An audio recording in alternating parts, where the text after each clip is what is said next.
All right, I'm Diana Pace, and I came to Grand Valley. It was Grand Valley State Colleges when I came in 1976, right out of graduate school. I took a position as a counselor in the counseling center, and I have been here almost ever since. For 18 of the years I was here as director of the counseling center. I'm a licensed psychologist, PhD in counseling psychology. And more recently, I'm an administrator in the Dean of Students office. And I've really enjoyed my time at Grand Valley. I really have. I have to say some of the earlier years may have been even a little more fun than some of the later years, but maybe that's not okay to say, but it's true. Why don't you go into that a little bit further? All right.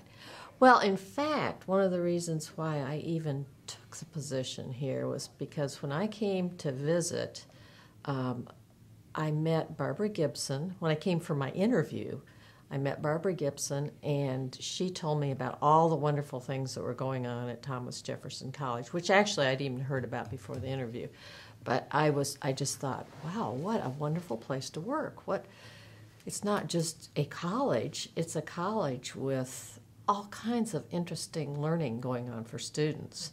What a great environment. I had been at the University of North Dakota that had an experimental college, so I knew how exciting it could be to work in an experimental college kind of environment. So really, that's one of the main reasons I came here. Just would you fill in, you said you heard about it before you came here. How did you hear I about did hear about it before I came here. The dean of Thomas Jefferson College was Dan Gilmore, and he was very active in the experimental college network in the country at that time.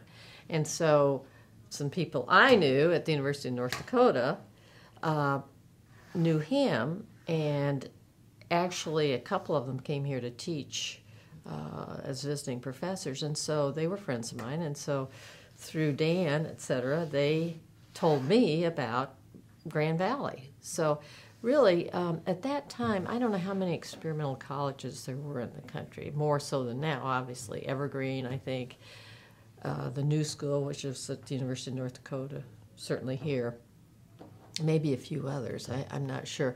But in any case, there was a network, and this school really had a very good reputation in that network. Tell me about the teaching philosophy or how it was experimental.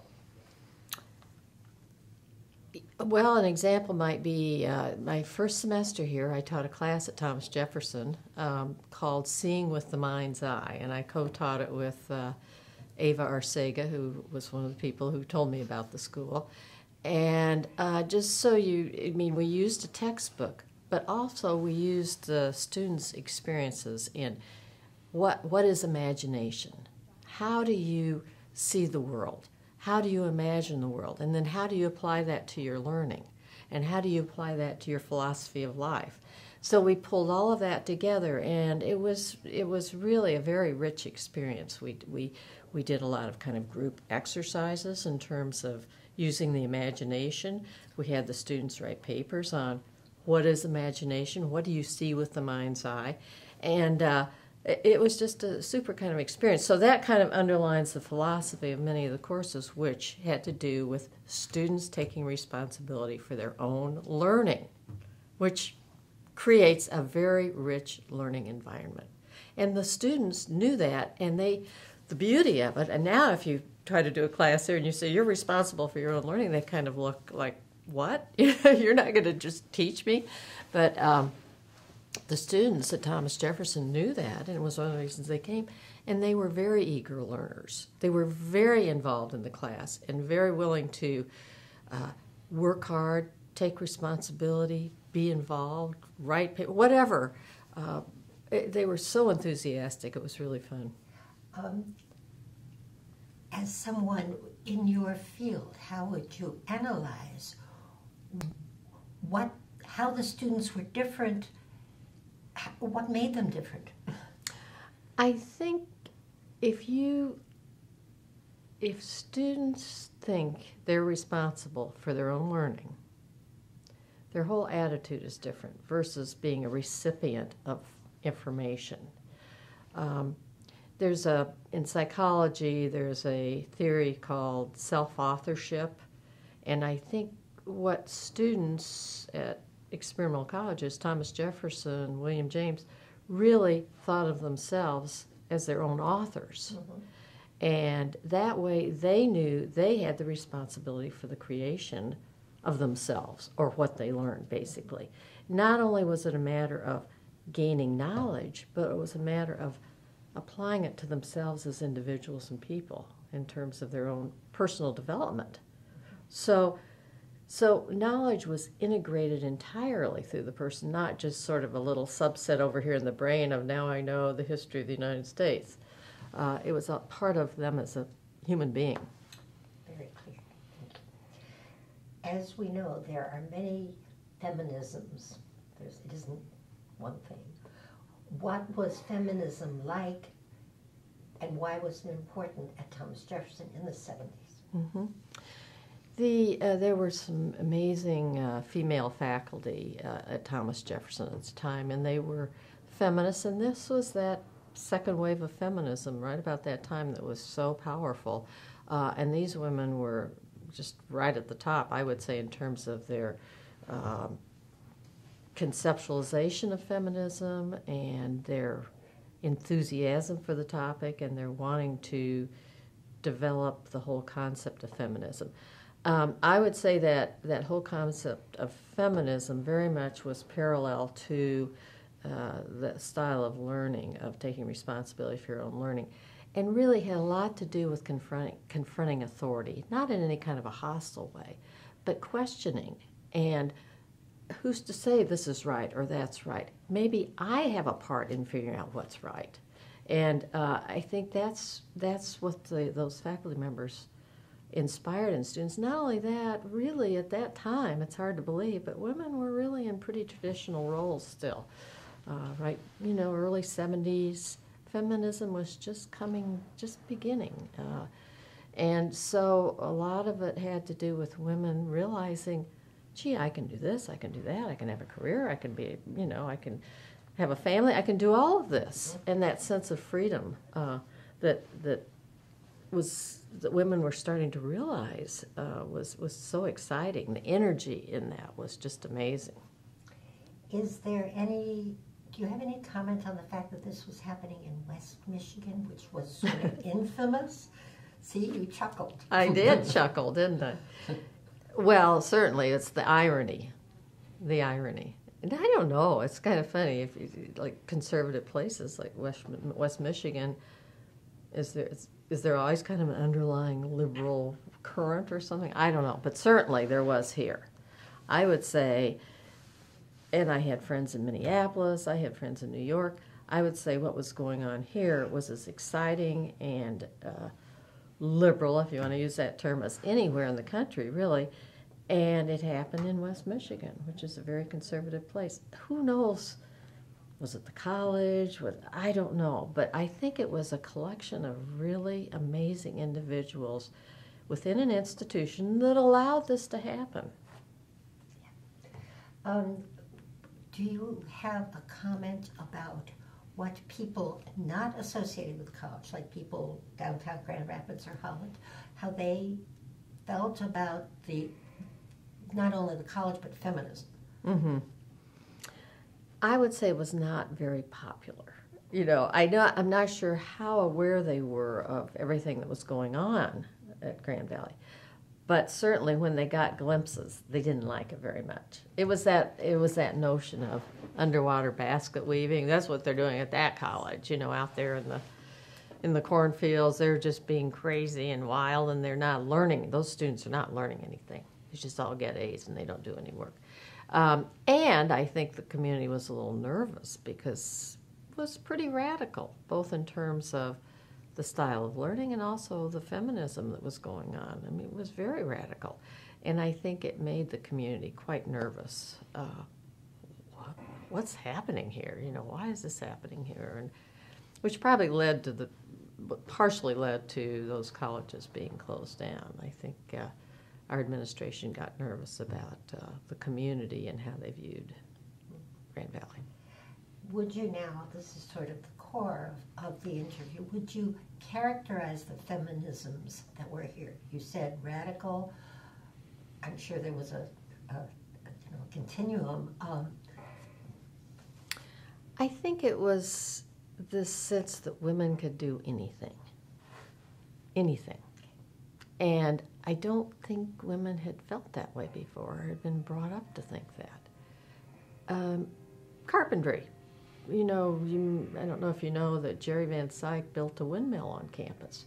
Carpentry. Mechanics. Oh, I can do that. You know, that sense of, really? Women can do anything. Not only can they do anything, they're pretty good at it. And they're pretty accomplished. And they make good leaders. And they're caring. And they communicate very effectively. It was a little bit of kind of a, I don't want to say smugness, but I think the sense of women being freed up to do anything they wanted was very powerful. We have interviewed exactly one man so far who was a student at that time. Gary Van Hart. Right, Gary. Mm-hmm. So in what you say, it is inspiring, but what about the male students? Right. You know, I think they went back and forth. Now, that's my sense. I don't know. I had male students in the class I taught, and they seemed just fine. They had a good time with it. I think in some way it was a little bit threatening for them sometimes. They were a little bit nervous sometimes, but they also were kind of stimulated by the whole idea, and especially the learning style and so forth. I think the feminism made them a little bit nervous, but they understood the maybe brighter male students understood that this is something very interesting, and well, maybe there's something in this for me too. I could be freed up, you know, in terms of the way I learn, in terms of my lifestyle, what I want to do. There's a student named Maurice Conkle. I don't know. He might be someone who would be worth talking to. He was a male student at the time, and he was in film and video with, can't remember the faculty member's name.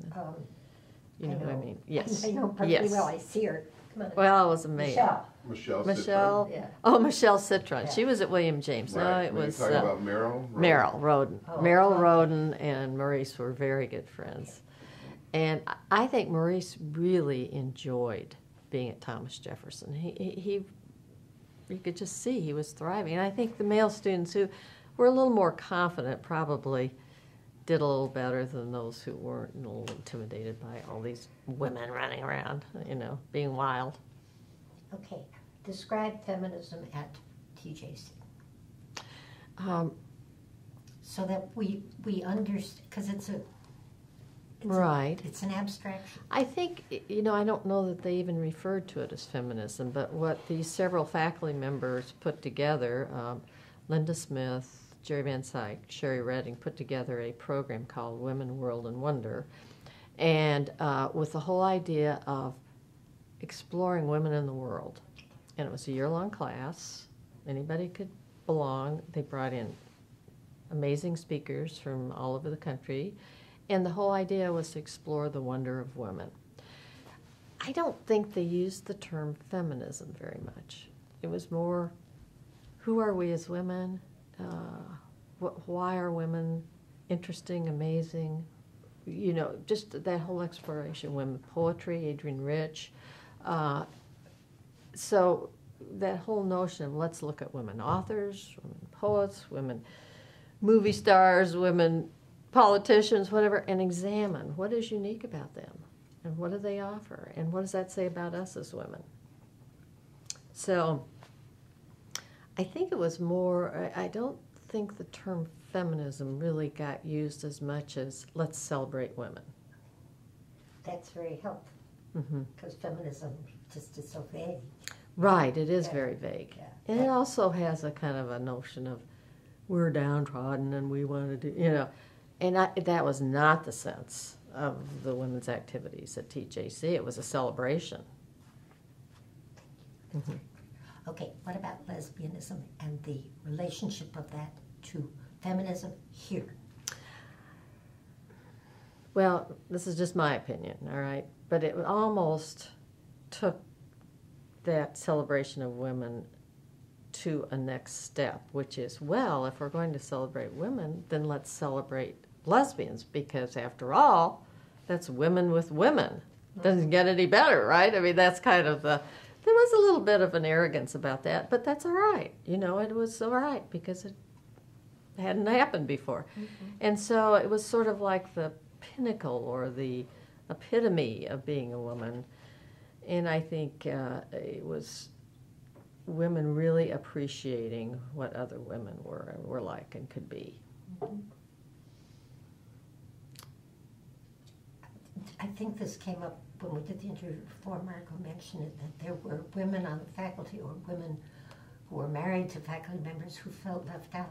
It's the arrogance word you're saying. Right. It's not that that's people probably true. I can imagine that being true. Yeah. I can imagine that being true. Yeah. Right. Although, certainly that was not the intent to leave people. You know, that was not, yeah. Yeah, I remember. I'm going to try and get an interview with, Georgie Klein. Oh, You know Georgie, sure. Because she's articulated that to me. Yes, I can imagine. She was still in home. She was still home. She didn't have her PhD. Ah, yes. You I know, can when there imagine was- that. All these things were going on. Right. Sure. So anyway, it sort of gets interesting. Mhm. Let's see. What I have here is the notes from what you did last time. So why don't you think about what else you'd like to say, and I'll look at the notes. All and right. see what you Sounds did good. say. All right. Okay, Gilmore, Mm-hmm. I think we hit on the things you were. all learners. Okay. Oh, I have something. okay. You know, we're sort of doing overlapping projects. Sure, I know. Working with Jeff, Right. which is sort of based on the model of Howard Zinn's People's History of the United States, Uh-huh. which is a record of the social movements, beginning with the abolitionist movement. And so that's been sort of part of what we've been looking at is the struggle and the pushback. Mm-hmm. And what has come up in a lot of these interviews in terms of the struggle here at Grand Valley, and we're not sort of addressing that part. Mm-hmm. And you know, you did mention the school closing. I think that Mhm. that was a pushback to Mhm. both, you know, feminism as well as the culture of alternative education and people exploring. And then there's the whole struggle at Grand Valley of same-sex benefits. We talked to Wendy Right. Lemmer, who was on Right. the committee to Yes. put the building up, and it was like, back off on this, you know. And so I wondered if you had anything to talk about as far as that struggle, even in terms of your personal experience with that, or your observations of that, and if you could form that into a question. Yeah, and what's happening with the parallel projects is Jeff is doing a long documentary, okay? He's not covered feminism in the 70s at all. Mm-hmm. This is a much narrower project, narrower focus. Right, Right. but as long as we have you here. Yeah, sure. Well, I mean, I do think, okay, I don't know if I should.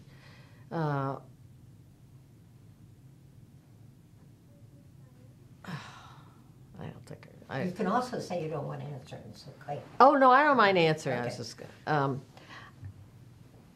I think that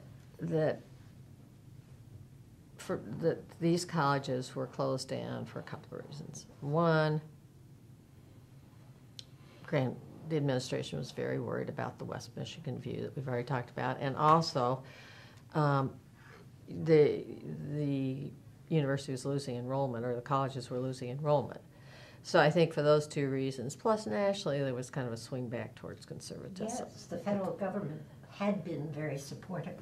Right? Yes, There was yes. a whole part And of then- school education department that was actively encouraging experimental learning. Exactly. Yeah. Exactly. That's very true. Yeah. So I think that for all those reasons, the colleges were closed.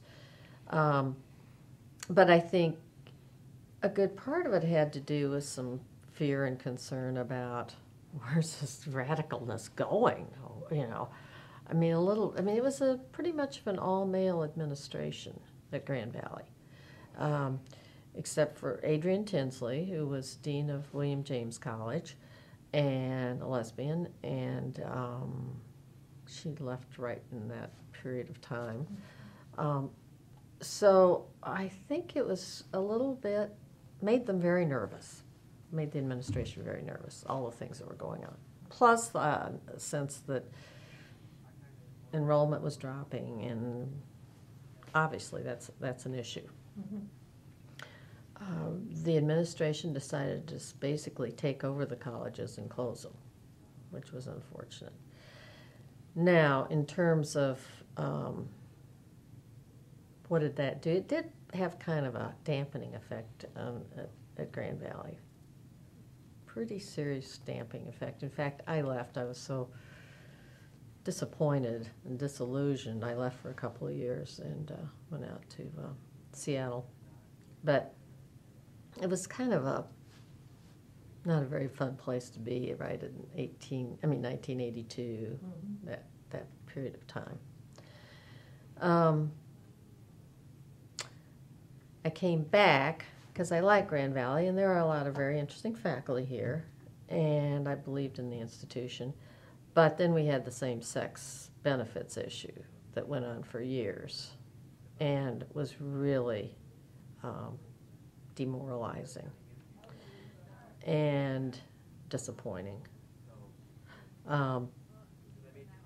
We'd gotten, I think Wendy probably mentioned, we'd actually been told we were going to get same-sex benefits, and then apparently one of the contributors, there was an article in the Grand Rapids Press, and when Peter Cook decided to withhold his $10 million that he was going to give to build the health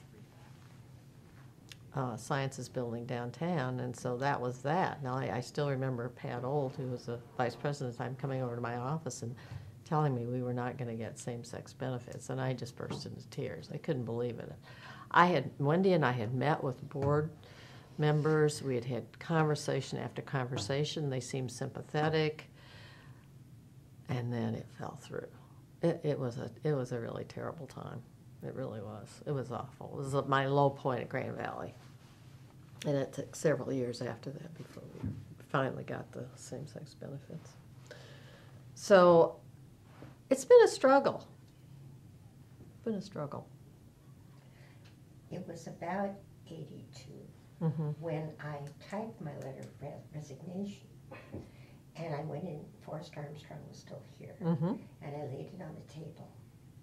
And he said, "Stay one more year. I guarantee you get tenure. Then quit.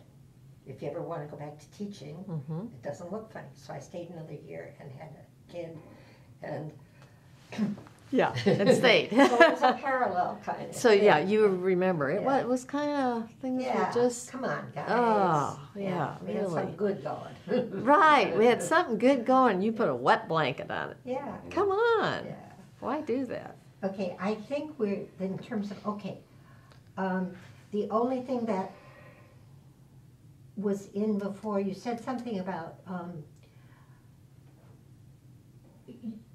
lesbianism and feminism were closely linked at Grand Valley then. Maybe you thought they were linked nationally too, and the lesbian part was the radical part of feminism. Is there anything there that you want to Yeah, I would probably say that's true, or at least that's the way we conceptualized it. I don't know if that's true nationally, but quite possibly. Could you rephrase it so I can get rid of myself? I would say that probably lesbianism was viewed as the radical part of feminism, or at least lesbians probably saw it that way. I don't know if straight feminists saw it that way or not, but I would say that was very true. In Michigan, you had the Women's Music Festival, strongly lesbian, and very, it supported all the feminist perspectives, almost to a point of, we don't want any men here at all, and that kind of thing. So, yeah, I would say really the lesbians. Well, I think it was part of finding an identity finally. I can be out, I can be who I am, and nobody better dare take that away from me. And how does this relate to the national picture? In terms of now, or? Yeah, are we talking only about West Michigan, or are we talking nationally? No, I mean in this period. Oh, I think it was probably true nationally. Yeah, I'm not as familiar because I was here, but it's funny. I was just talking with a woman the other day that I just met who moved here recently. Well, she grew up here and then she moved out to Oregon, and she said, I was in the heyday of feminism and everything out in Oregon, and everything was going on. And I want to say, well, hey, everything was going on here in West Michigan too, so maybe it was a national kind of thing. Perfect. Yeah. Perfect. Is there anything else you would like to share? I just hope, I appreciate that you're doing this because it's such a rich history, and I would hate to see it all be lost. That's nice. Can I ask one more thing? One of the things we've been, interviewed students here at Grand Valley, and interviewed Milford and this whole thing about the LGBT Center. Right. So because we're also, planning on this is history, and so to think about young people, because the young people we talk to, they sometimes don't really have a clue, and they're actually really wonderful in terms of their own openness and liberation. I really have enjoyed talking to them and the support that they get, both from their family as well as in the community. I mean, there are some tensions and stuff like that. It's not all perfect yet, right? Because we also have been participating in this Holland thing about not passing that ordinance, and went to some of those commission meetings, and we actually talked to George Hartwell a couple of weeks ago about his involvement as a commissioner in passing that in Grand Rapids, which actually historically happened before San Francisco did it, which we were like, weird. wow. Isn't that amazing? See, another weird West Michigan thing. And we don't know it. I know. Exactly. We don't know it. It's been one of the questions was to say, well, what would you like to say to future generations 10, 15, 20 years from now, to let them understand about the struggle, to not take it for granted, and that's the question. And I think there is a tendency, you know how that is, that you make those inroads. You're kind of pioneers, so to speak, and then next generations come and they have no sense of what went before. And so yes, I think the message would be, don't take anything for granted. Don't rest on your laurels or your previous generation laurels. That freedom and the ability to express yourself and learn is not something to take for granted.